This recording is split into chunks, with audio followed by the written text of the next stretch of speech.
Hello again, everybody! Zack Attack is here with my Royal Rumble review for tonight, January 27th, Sunday, 2015. I am mixed emotions about the Rumble right now. This is probably one of, in my opinion, one of the most disappointing Rumble pay-per-views of all time. I was fearful about this pay-per-view because the card sucked. I had 4 matches. Plus, the build-up hasn't been great, as you've been seeing on my Raw reviews. I've been bitching about the build-up, about the main event tonight. I cannot believe that was the main event tonight. Rumble wasn't the main event tonight. But, main event, despite the lack of build-up, actually was a decent main event. Ending kind of sucked. Woman match itself, predictable. Man, I cannot believe who won it. Fuck you, John. Anyway, so this pay-per-view was a mixed bag for me, with the woman match being a little bit of an exciting thing, but not as exciting as I thought it was going to be. Now, a lot of surprises, which I'll get to.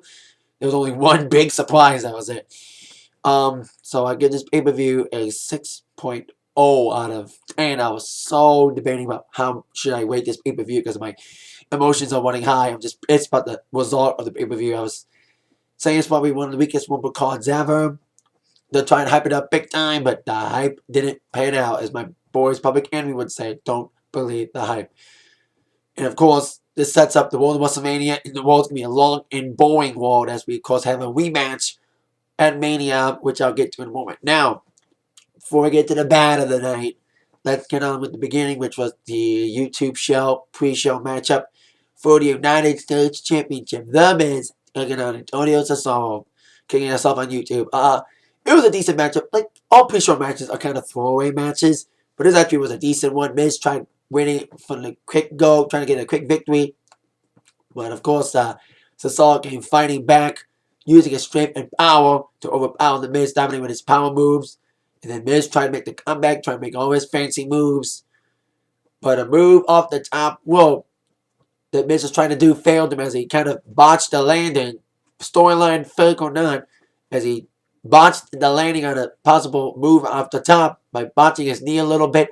That gave Antonio the advantage to drag Miz outside the ropes after attempting a fatal form, banging Miz's head against the steel underneath the ring post, like underneath the ring that holds the ring together. Drags him back in the ring, gives him the neutralizer. Always say equalizer, not neutralizer. And that was it. 1, 2, 3, victory. Antonio CESARO retaining the United States Championship on the pre-show where he won it. He won it on the pre-show at SummerSlam. Now he retains it on the pre-show of the Royal Rumble. So I'm giving this match a 2.0 out of 5. It was, like I said, another throwaway match would be the pregame match, but it was okay.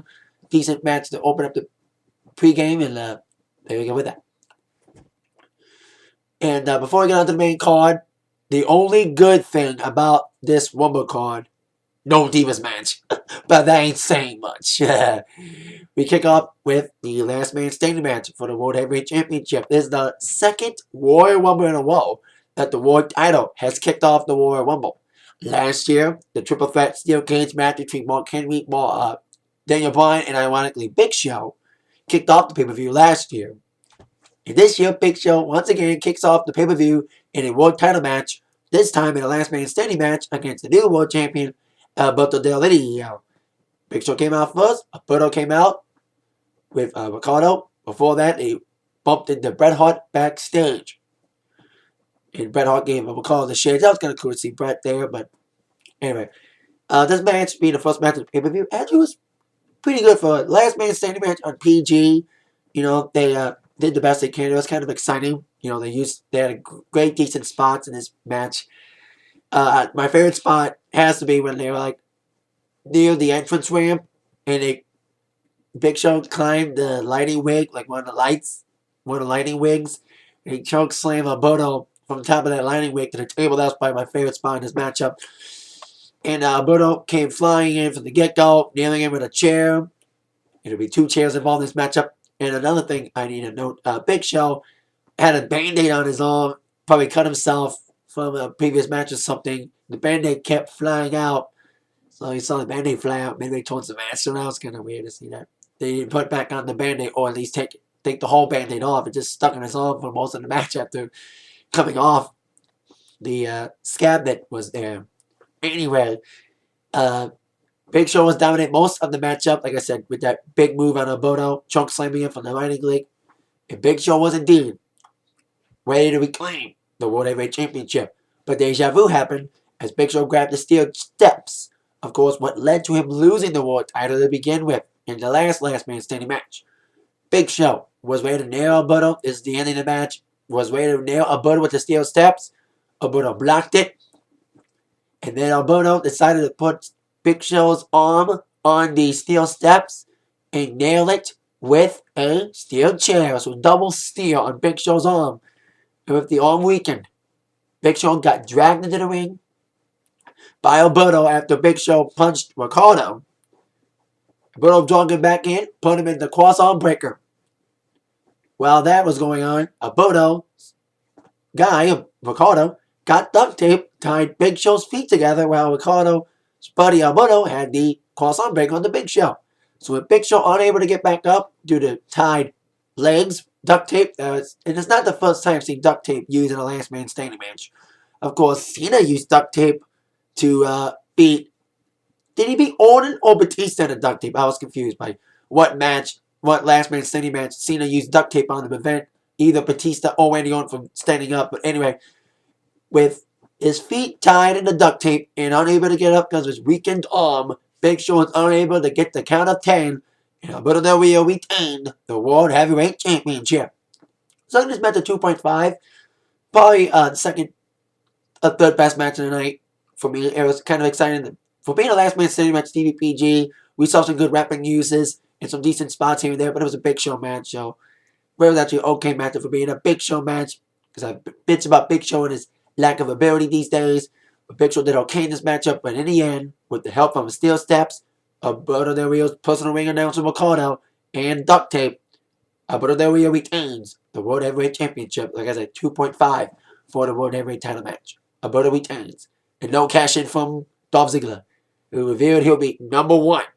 So we would see later on tonight if Dolph Ziggler would indeed follow in the footsteps of Shawn Michaels and Chris Benoit and be the third man to enter number 1 and win it. We would see if luck was on Ziggler's side.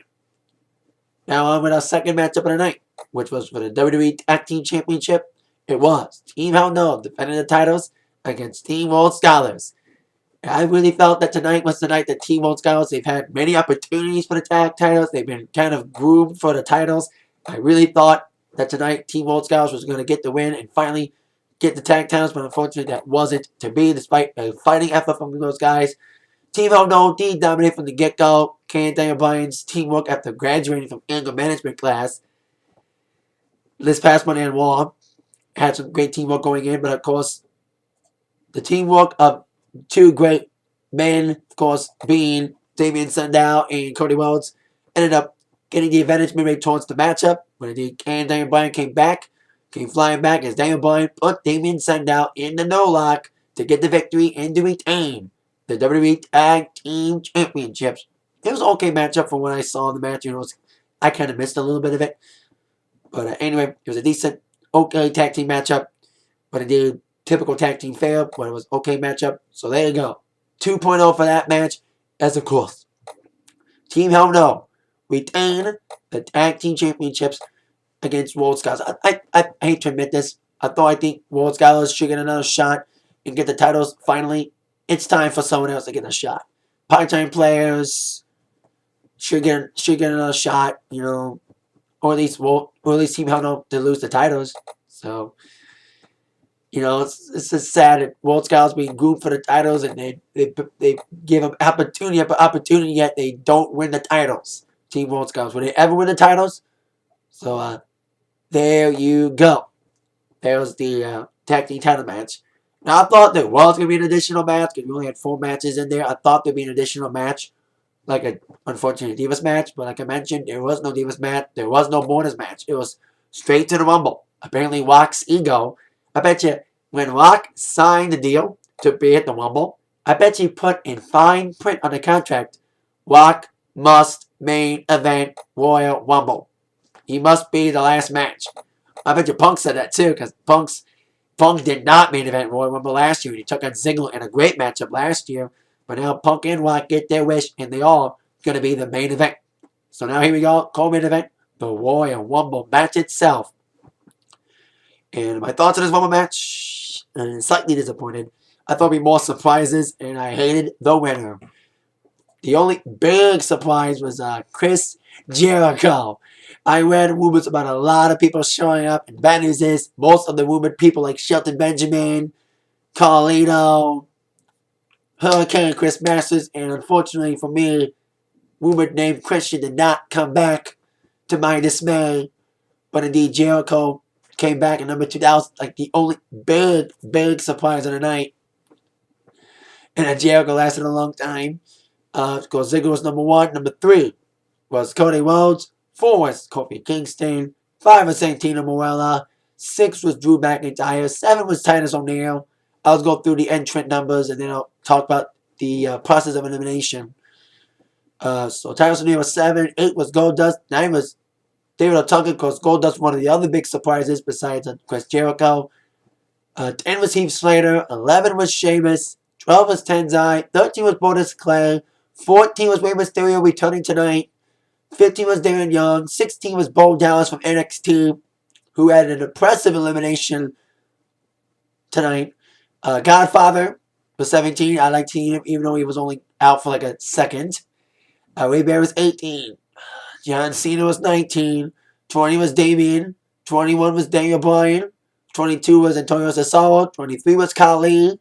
24 was Kane. Woo woo woo. Zack Ryder. 25. 26 Randy Orton. 27 Jinder Mahal. 28 Miz. 29 Sin Cara. And 30 Goldberg. I mean, Ryback. Well, Goldberg was number 31. So, came right back. Here is a positive elimination. First elimination was Santino Marella. I thought Santino was injured, but apparently his neck injury healed up well. But Cody Rhodes eliminated him. Drew McIntyre eliminated by Chris Jericho. But a lot of eliminations tonight going off here. Ryback really dominated, eliminating a lot of people. Eliminating a lot of people in this Rumble. But Sheamus did a lot of eliminations too. Sheamus eliminated Titus O'Neil, David Otunga, and Jinder Mahal. There were some great spots in this one, but Kofi eliminated a lot of people too, including Tenzai and Darren Young. But 2 of my favorite spots was Kofi Kingston last year. He had an impressive Spider-Man walk on his hands to get back into the ring. This year was the same thing. He was eliminated, or he was on the process of being eliminated, being pushed off the apron by Cody Rhodes. But Kofi landed on top of Tenzai, beating the crap out of him, then landing on the table. And he was trying to get away to get back to the ring without touching the floor. So Kofi took JBL's chair, and without touching the floor, he bounced the chair from the announce table to the ring without touching the floor. That was an impressive move. Kofi Kingston once again is surprising people with great moves to stay in the match, even though he didn't win. Again, once again, WWE could have done a lot tonight. WWE could have pushed, finally give Kofi a chance to win a match and finally go on to win, at least try for a world title. They could have gave Dolph Ziggler 2 matches in a title match besides the Money in the Bank. He claimed that if he were to win the Rumble, not only would he cash in Money in the Bank to become world champion, but also he would win the WWE Championship at Mania, since he would win the Rumble and unify both titles. But unfortunately, to all of our dismay, it didn't happen. And one of my other favorite spots in this Rumble was that Daniel Bryan eliminated Kane. And then after that, I think there was a solo trying to eliminate Daniel Bryan, but Daniel Bryan landed on Kane, and he was trying to tell Kane to put him back in the ring, but Kane eventually dropped him on the ground and eliminated Daniel Bryan as payback for Bryan eliminating him. So other eliminations, Khali was eliminated by Kane, Rey Mysterio was eliminated by Ray Barrett, Cody Rhodes by Ziggler, Cena was on a House of Fire when he came in, eliminating Heath Slater, eliminating Antonio Cesaro eventually. You know, he eliminated a lot of people. Another big shocking elimination is Bo Dallas dude, this NXT dude, who I've been hearing is going to go to the main roster. He could end up after eliminating Wade Barrett. Kind of reminded me of Maven. Well, 2002, when Maven eliminated The Undertaker, that was a shocker. Same with Bo Dallas eliminating the Intercontinental Champion. But eventually Wade Barrett eliminated Bo Dallas, giving a Bo Hammer elbow for his efforts. So there you go. Probably start a feud. So we had the final 4 guys being, we had Ryback, Sheamus, Cena, and Orton after Ziggler eliminated Jericho. Orton got eliminated first by Ryback. And it was Ryback, Cena, and Sheamus. After they all eliminated Ziggler, I was stunned when Ziggler came out. But then Sheamus was eliminated by Ryback. And the final 2 guys were the Unstoppable Forces, John Cena and Ryback. And this final 2 showdown was not as good as last year's final 2, which was Sheamus and Sheamus and Jericho last year were the final 2. Kind of ironic that Jericho was there, let alone Jericho coming back in number 2 with Dolph Ziggler, the guy that got him storyline fired back in August. Anyway, so Ryback and Cena were the final 2, and to everyone's dismay, including mine, winning the Royal Rumble for the second time, not in a row, but he won in 08, and now he won it again. John Cena won the Royal Rumble, and it's going to WrestleMania. Fuck. WWE's too predictable these days. WWE is too bland now. That's why I've been mixed emotions tonight, because WWE could have done a lot tonight. They could have had a lot of surprises. The surprises were okay, but not as much as I expected. We had no Christian return, and they could have done something good, like by having Wade Barrett win the Rumble, or Dolph Ziggler win the Rumble, have Kofi win the Rumble, have someone new win it. Have a young guy win it and give him a push for the title. But no, you gotta play fucking John Cena, the Superman guy. You know what I mean? Fuck him. Fuck John Cena. I used to love that guy, but now he's gotten bland. And I'm fucking mad that he won the Rumble. And now, on to the match that kind of sets up the possible WrestleMania rematch. I was like so mad. So I'll give him a match 3.0 out of 5. Not as good as last year. Not as many surprises as last year. There's some decent spots. But so mad that fucking John Cena won. Probably the best match of the night. And that ain't saying. Actually, the second best match of the night. And that ain't saying much. Now on to the main event. The Rock versus CM Punk for the WWE Championship. It was I thought I had low expectations for this match after the lack of build-up. I thought this build-up was going to be a lot better executed. And I actually listened to The Rock's concert when he made fun of Cena a couple days ago. And Cena Rock's feud was more personal, and it took a lot longer than just 3 weeks. It was like a long feud, although it's going to probably happen again. The feud between Rock and Cena is going to happen again. Of course, Anyway, so it was a lot better executed when Rock made fun of Cena, and it could happen again after this matchup tonight. Despite the lack of build-up for the Rock's Punk match, but of course the stipulation, if the Shield were to interfere, that Punk would be stripped of the title. The crowd in Phoenix was kind of weak most of the night, although they were kind of cheering on Jericho a lot during the Rumble. But the crowd in Phoenix was actually pretty hyped for this match, kind of split 50-50. There was Punk fans and Rock fans. And like I said, despite the lack of build-up for this feud, the promos haven't been as good as they once were. Of course, Shield interfered in the Rock's promo last week. So anyway, that's why the Shield stipulation by Vince, kind of botching that. Speaking of botch, we did have a botch tonight. But anyway, Rock came in like a house of fire, but the Punk came flat. It was a decent matchup. Rock actually performed pretty well in this matchup. There were some great spots in this decent action in this matchup. It was actually a pretty fast-paced kind of back-and-forth action. Paul Heyman got involved a bit in the matchup. And Rock wanted to use that Spanish announce table so bad. And that was probably the funniest moment of the match when Rock was trying to rock bottom CM Punk on the table. And the table broke without even moving a flinch after Rock was attempting to rock bottom. Because I was like, Punk was going to do something on Rock at first. I was like, Punk's going to do something. Rock didn't counter to a rock bottom. Well, Rock did try to counter to a rock bottom, but like I mentioned, the table broke. That was funny. And I said, that was a botch. That was a botch. My friend Will was watching it with me. He was in my Rumble review last year. But he couldn't make it to this review because he had to go home. It's snowing outside in Michigan. Anyway, that was probably one of the funniest moments of the match. Rock trying to rock bottom. Punk and the table broke. That was funny. Botch. Anyway, speaking of botch, I didn't mention this. Michael Cole botched during the Rumble match, he said Hacksaw Jim Duggan won the first Royal Rumble in 1998. It was 88, asshole. Anyway, and then you get that out of the way. Michael Cole botched tonight as well as Rock. Anyway, after that, Rock was on fire for the later half of the matchup. Later half of the matchup was actually my favorite part of the match.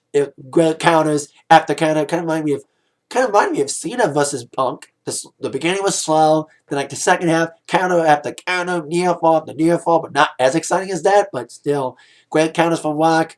Rock was trying for Rock bottom. Then Punk would counter for the Anaconda Vice. A lot of great counters from these guys. And pretty exciting the second half of the matchup, but the ending was where it kind of took away from me. It kind of took away the match for me, the ending. As Punk was trying to put Rock away after delivering some big moves, Rock eventually made the comeback and delivered a spine buster. And Rock was ready to deliver the People's Elbow. Just as Rock was going to deliver the People's Elbow, the lights went out. I thought it was Brock Lesnar, because those moves by Brock Lesnar.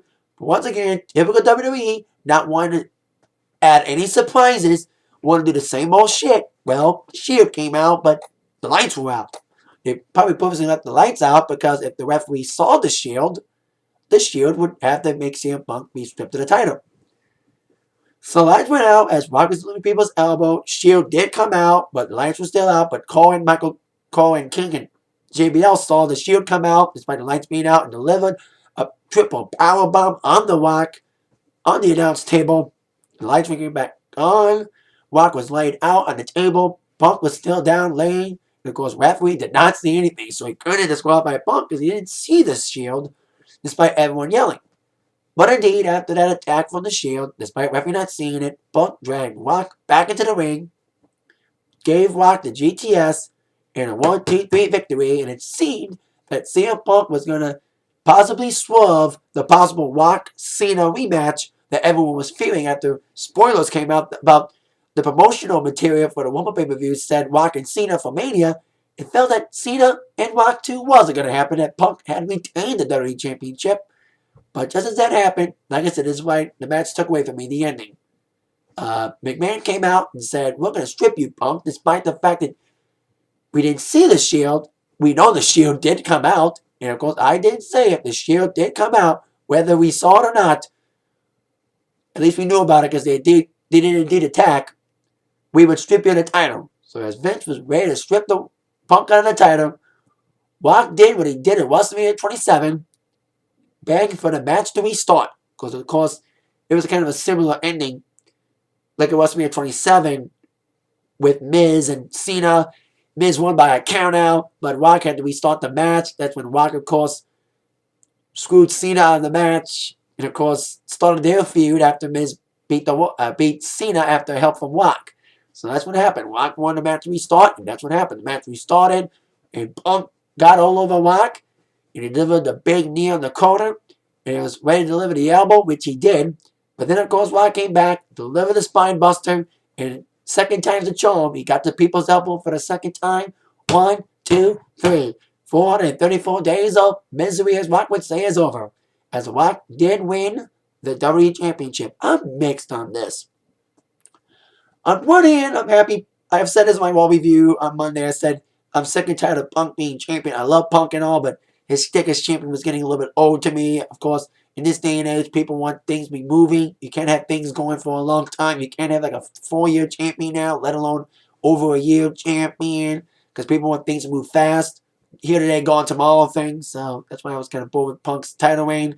So I was kind of happy to see Rock win. On the other hand, I'm pissed because WWE, now the main event of WrestleMania is Rock Cena 2 for the WWE Championship. Although, yes, it's not official yet, because of course, Cena has to legitimately, officially on TV, pick his champion. But now that Rock's champion, it's fucking predictable that Cena's going to face The Rock again, this time for the WWE Championship. Cena wanted to face Rock for the title last year at Mania, and Rock wants a title shot. He said it after WrestleMania that he beat Cena. He wants the title, and now he gets the title after much predictability. That Rock did win at Royal Rumble, and now those spoilers on the promotional material were right. We're going to see a possible Rock-Cena match, the rematch for the WWE Championship at Mania, and Punk against Taker possibly at Mania as well. So So like I said, I'm kind of pissed. 2.5 for Punk and Rock. It was a decent matchup. The second half was pretty exciting, but of course the ending kind of a screwy ending with Shield interfering despite people not seeing it with the lights out. And Punk still losing anyway with Rock getting the win after the restart by Vince. So that's why the match kind of lagged for me. It was okay, better than the hype, but didn't make up for the lack of the ending being sucky. So there you go, 2.5. Rock wins the WWE Championship, possibly setting up him and Cena. But what does that say for Elimination Chamber? Is Rock going to be in Elimination Chamber? And if Rock is in the Elimination Chamber match, defending the title, he'll probably retain. He'll probably retain the title because they want to keep that big match, Cena Rock. And unfortunately, I read a lot of comments on Facebook tonight, and everyone's saying that WWE is now the new WCW. They're promoting old guys. They're making the old guys like Rock and Cena top guys again, and not pushing new stars. They could have made Dolph Ziggler cash in Money in the Bank tonight, or win the Rumble, but no. Then make fucking Cena in the Rumble. So like I said, that's why I'm all full of mixed emotions tonight. So I'm like, hopefully WrestleMania doesn't suck, but with Rock and Cena now the main event again, you know, I love both guys and all, but come on, we don't need to see a rematch. We saw it happen. Rock and Hogan, their rematch was a disappointment. We had that one match between Rock and Cena, that was it. We don't want a rematch. You know what I mean? Because we know the rematch is not going to live up to the expectations of the first match. Like Rock and Hogan too. Didn't live up to the expectations after the first match at Mania 18, which I was fortunate to be at. So there you go. That was my thoughts on the WWE Royal Rumble 2013. 6.0 out of 10. Kind of disappointing pay-per-view. Hell, even UFC on Fox was better than this Saturday night. I hate to admit that. The UFC on Fox was way better. Which I'll kind of post on that on the attack line tomorrow. That is it for my review. Thank you all very much for bearing with me with my little ranting there. So there you go. Everyone retains besides Punk. Of course, Team Hell No retains the titles. Alberto Del Rio retains the title. Walks the new WWE champion. And to everyone's dismay and my anger, John fucking asshole doesn't deserve it. Cena is going to WrestleMania again. And hopefully this time, Cena ends up winning the title. The last time he won the Rumble, he didn't win at Mania. But I don't want to win at Mania, even though I don't want the Rumble curse to continue. So like I said, that's it. Thank you all very much for watching and bearing with me here. With that in mind, you've been attacked by the review from Zach. Thank you very much. See you all later. Yeah, and fuck John Cena.